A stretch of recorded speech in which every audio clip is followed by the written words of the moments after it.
It's not very often when sports, movies, television, music live up to the hype when the hype is at an all-time high. But we got that in this finale of the World Baseball Classic between the Japanese team and the American national team. And unbelievable ending, something that only happens in the movies. And we're going to break down kind of the impact that we saw of the World Baseball Classic in the world of baseball, in Major League Baseball, and kind of what the pundits, the fans are all talking about here on the Sports Cubicle with the marvelous one, Dan Marver, Devin Tingle, Paul Chivari, I'm Mike Mercado, and Paulie, it came down to it. We all talked about it. It was something that the internet was a buzzing, hoping that we would get the moment where Shohei Ohtani would be pitching against Mike Trout. And it came down to that moment after a rally from Japan to win their third World Baseball Classic. And, then the memes came out of, imagine if these two players played with each other on the same team. So much to unpack. We had underdog stories. We had great human stories. We had controversy, so much from even political controversy of Cuban players in Miami, why they didn't want the Cuban team to be playing out west and they kept them over east. So much intrigue of Major League Baseball injuries in the World Baseball Classic. We got to the ending. Your final thoughts of the entire journey with all that in our sports stew. How do you feel coming out of this World Baseball Classic that really has impacted the sport? This is the fifth one that they've ever done. Easily the best one. Easily. Can you even name me a memory from the previous four? No. And not just like, oh, I remember the chant. Can you name me a memory? The rally banana? That's all I got. And maybe Adam Jones, I think, robbed a home run.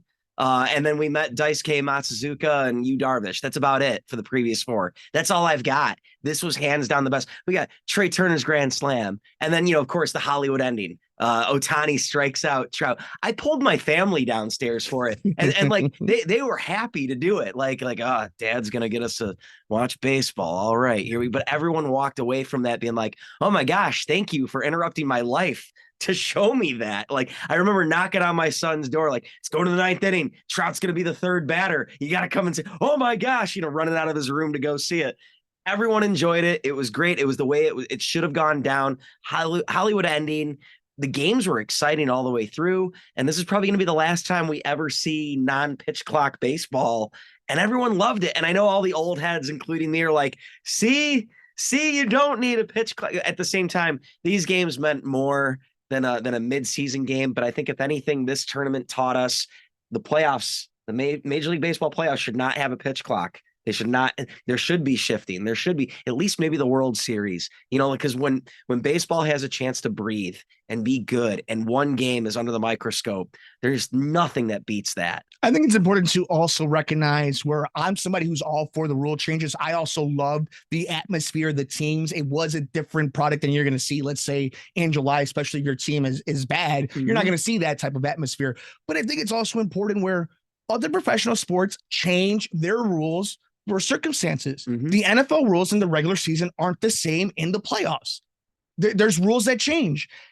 In Major League Baseball, it could be the same thing. 162 games is totally different than game one of the divisional series. But I think the way it stands is everything that's in the regular season is going to be in the postseason. This is where baseball, I think, has always lacked compared to other sports. It's the fluidity of it. They're never the league, the Players Association are never able to kind of go with the flow. The NBA will the NFL and the NBA will make up rules as it goes along. Be like, yeah, this is better for the product. We're going to go do this. And sometimes then they make corrections. And I think that's important where we saw in this World Baseball Classic, at its best, no matter whether there's a pitch clock or not, at its best, baseball can be that. I think the sport itself has made it a regional thing, has put itself in that position where it's kind of hands on its seat type of fan bases and atmospheres, unless the special occasions. But I think when you let the players be themselves, you let the drama play out, it's great television. And at the end of the day, even though we talk about sports and you've seen politics adopt this, it's still TV.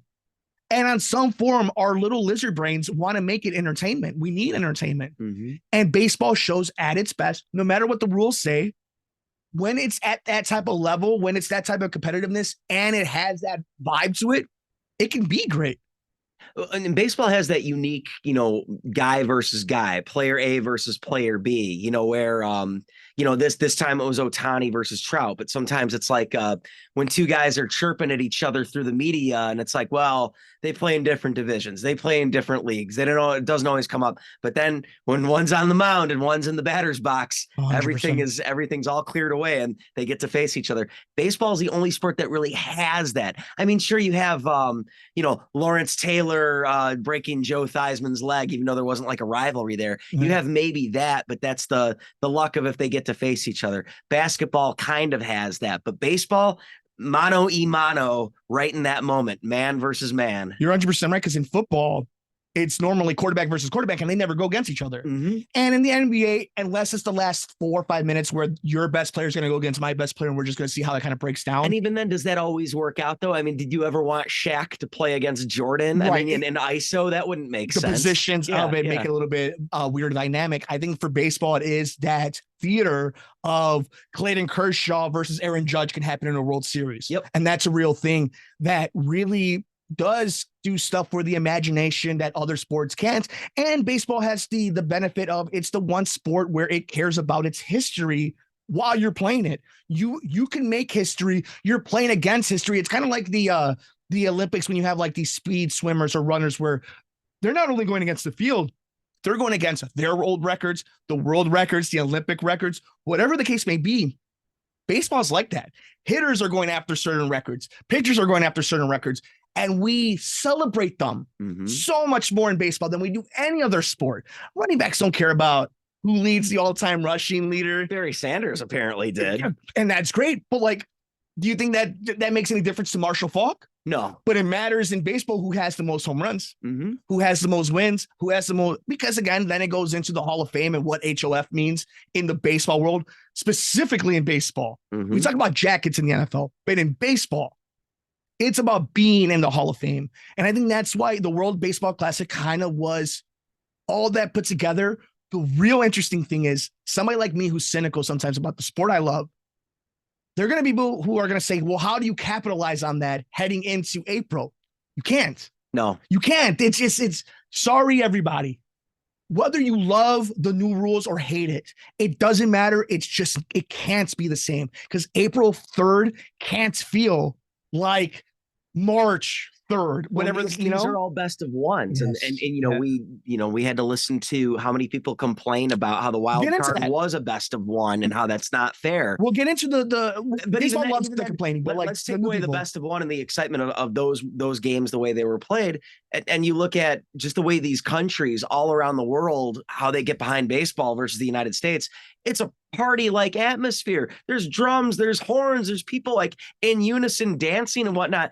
And food, I know playoffs are exciting for baseball, but if it's like June and like a Red Sox Yankees rivalry, it's just like, strikeout. Sweet Caroline. That's it. That sort of thing, So I think, and I think you can't organically create that right away here. I think that's got to be bred, through generations in order to have the United States get behind baseball the way that Asia and Latin America do. But at the same time, I love the World Baseball Classic for the chance that you see that everyone's kind of, in the petri dish of this is what the world looks like. This is how the world reacts when they come together for baseball. And I love that it mattered because I feel like in past World Baseball Classics, didn't really matter. And this is the first time I can remember like people really cared about this that normally don't care about it. And it made because they cared about it. The players did. It's like a music performance or an acting performance or a wrestling performance where it's like, that the person behind that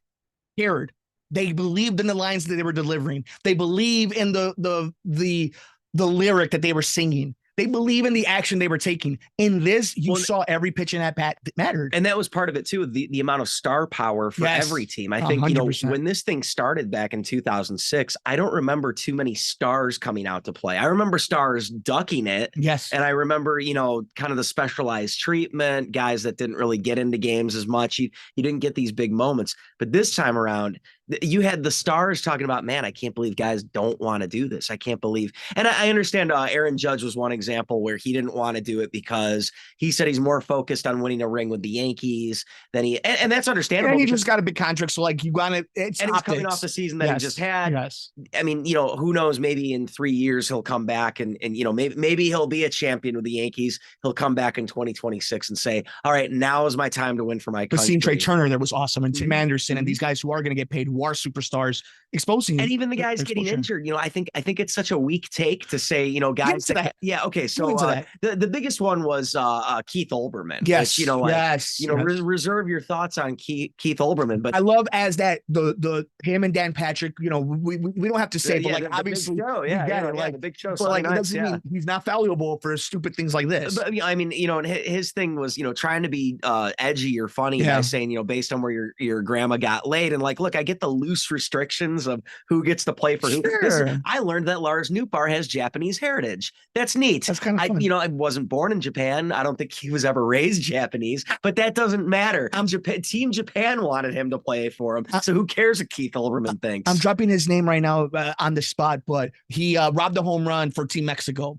Okay. Oh, or Randy Rosarena. When you find out his story. And I don't think he's a Mexican citizen yet, but he's going to be. He's trending towards it. You find out his story, you're like, you don't get that story unless this happens. Like and Mexico has absolutely adored and claimed him now. It's kind of like Lupita Nyong'o. It's like that amazing. Mexico, and you and I have kind of talked about this off the air of like, I think, with baseball's not, in the forefront of Mexican culture, it's still huge in Mexico. And I think it was neat to see people kind of writing off Mexico in this tournament, but they were fighting all the way until the end and were one of the better teams in this whole tournament. So, there's that too. There was the kid from Nicaragua that struck out like Juan Soto and Gleyber Torres, and he gets a minor league contract with the Spikers. So I think it was just neat to see how certain teams kind of stepped up when it was their time to shine, including Shohei, of course, who got struck out by a contractor from the Czech Republic. It's just amazing. And then he's wearing the Czech Republic hat. So it's that type of thing, And even then, I think he got struck out by like an Australian pitcher too that was kind of breaking down his at bat, and it was just such an amazing term. But I want to get back to Olbermann, though. Please, just how we're talking about the injuries. And he's going, first Freddie Freeman. Well, Freddie Freeman's fine. He's going to be okay. He's going to make the opening day start. And then, of course, Edwin Diaz. Thank you. And that's sad. That's tragic. But at the same time, he could have gotten hurt in spring training. I know he wouldn't have been jumping up and down after a victory or knowing, they don't really have save situations in spring training. It probably would have been like the third inning and then go take a shower. But that type of injury? Like injuries happen though. And that type? And this is the whole, I was saying this when Adam Wainwright, that one year that he tore his ACL getting out of the batter's box or whatever, and people are like, see this is why pitchers shouldn't hit. That's why pitchers shouldn't hit. And it's like, but they're on a mound taking like 90 mile an hour fastballs to the face. That's not the reason. That's not the reason. I've seen guys get hurt both ways that way. So it's like injuries are going to happen. We never had the benefit of the Olympics, with the Major League Baseball shutting down for the Olympics ever since professional players are able to play. This is what you get. The World Baseball Classic is our Olympics on the world stage. It's our World Cup. And I loved every single second of it. I wish I could have been up at 5 a.m. a little bit more. I know that I like baseball better than soccer, but I made more of an effort to wake up for the World Cup in the morning than I did for the World Baseball Classic. And it's also the World Cup. But I think part of it too is the World Cup. It was like you could start your day at 4 or 5 in the morning and it would end around 2 or 3 in the afternoon. Whereas this, it's like, oh man, I stayed up till midnight last night watching baseball in Arizona. Now I got to wake up in 4 hours and watch it in Taipei. So, but I mean, I loved it. And then of course, I think Chris Mad Dog Russo. And I like Doggy. I know you're not the biggest fan of him. No, I'm not a fan of his. And I think what was his take on it? He had such a he was saying that because Trout strikes out so much that, big whoop. But it's like, this was the moment everyone wanted to see. I was bummed going into the game knowing that Ohtani wasn't going to start. So like, it's almost even better that he came in to save the game. It worked itself out. But what Mad Dog Russo is completely glossing over is that I think there's only been 29 games in Trout's career where he's had 3 swing and misses and an at bat. That's crazy. So it's something like that, something crazy. That's insane, though, when you think about that. Mhm. Like the best baseball player of his generation. Like that's not even 3 swing and misses. Not like I've personally seen him have a golden sombrero. But that's that not happens, the same. That's right. It's not the same. 3 swing and miss, and that was a great at bat. That was a really great at bat. Somebody got the best of him. Yeah, like, that's not. I mean, like, did you see those pitches? Oh yeah, the last one was 100-mile-an-hour laser beams right down the middle, and like 89-mile-an-hour sliders. And we're sitting at home, me and my kid who's into baseball, and my wife and my other kid who's not into baseball as much, and we're breaking down every pitch. Like, what do you think he's going to throw here? What will you do in this at bat? Like it was just so exciting, and I don't think we'll ever get that again. And honestly, I was saying in the instant, and I will stand by this, probably a top 10 baseball moment in my lifetime. Absolutely. And it is why when the argument is, would you rather have 3 players or 1 Shohei? Like, will you give me the 3 players who are top 10 in both positions? And I'll tell you, somebody over Shohei. Building a team. I love watching a Shohei. I don't know if I would build a team around a Shohei, but either way, we are so blessed. Because there was another thing too. I forgot whose dumb take it was. I think it was Olbermann. When Shohei got signed, it was like his first spring training. Yes. And someone was talking about how excited they were. And he's like, oh, this guy's batting 100 and has an ERA of 6. And it's spring training. Like you never even gave the guy a chance. It's like, it almost feels to me like Olbermann is rooting for Shohei to lose, and it's too late. It's way too late. I learned 2 things from this World Baseball Classic. 1, the WBC is awesome when everybody's into it. And 2, Shohei is worth every dollar, whether it works out for you or not. Yep. He's worth every dollar of admission and of contract. But with that, it was an awesome journey watching it with you, talking with you, this World Baseball Classic. Hopefully it comes back even stronger. There's even more stars, and we'll see how baseball is able to use this momentum. It's not going to be April 1st. It's not going to be this coming up Thursday. It's not going to be that. But we'll see long-term, years to come, how it impacted. We have a season to preview. We sure do, guys. It is upon us. Can you believe we have finally – games will matter in just a few days. We want to know your thoughts. The games sure as heck mattered over at the World Baseball Classic. They're about to matter right here in good old Major League Baseball. We want to know your thoughts in the entire of the World Baseball Classic and our season coming up. We're on Twitter at Sports Cubicle TV. It's the marvelous one, Dan Marver. It's Devin Tingle. It's Chivari. I'm Mike Mercado. Got 7 seconds to get in the box.